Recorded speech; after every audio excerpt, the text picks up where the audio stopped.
As diplomatic relations between Cuba and the United States improve, we wanted to look at the political philosophy behind the long-embargoed nation.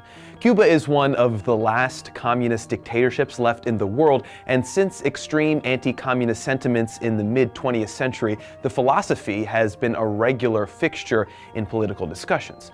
So we wanted to know, what exactly is communism? Well, there are a number of overlapping philosophies and socioeconomic systems that can be described as communist in nature. But in the most basic sense, communism is when all manufacturing or means of production are equally owned by all the members of a state. The intended result is to eliminate the capitalist-inspired class system where one class does all the work and the other gets all the money.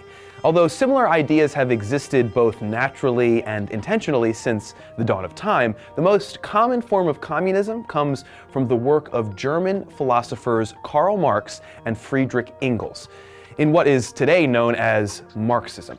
In particular, Marxism is focused on the exploitation of the worker. It's based on the idea that any profit generated by the worker but instead goes to the business owner is a form of inequality and should be abolished. In recent history, several countries, including the USSR, China, Vietnam, and Cuba, have attempted to institute their own versions of communism.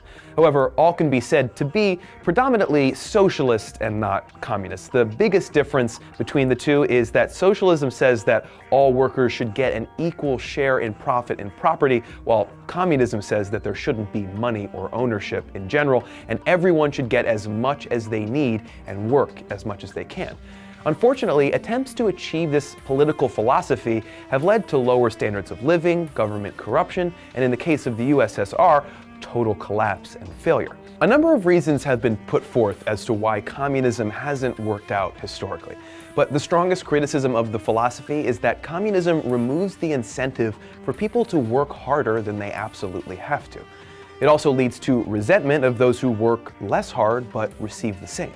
In general, communism is described as being great in theory while disastrous in practice. And the state of the world seems to agree with that assessment. If you'd like to learn more about political theory, make sure you check out these videos on libertarianism and anarchy. Make sure to subscribe for more and let us know what you'd like us to cover next on our Facebook and Twitter pages. There are links in the description. Thanks for watching, and please subscribe.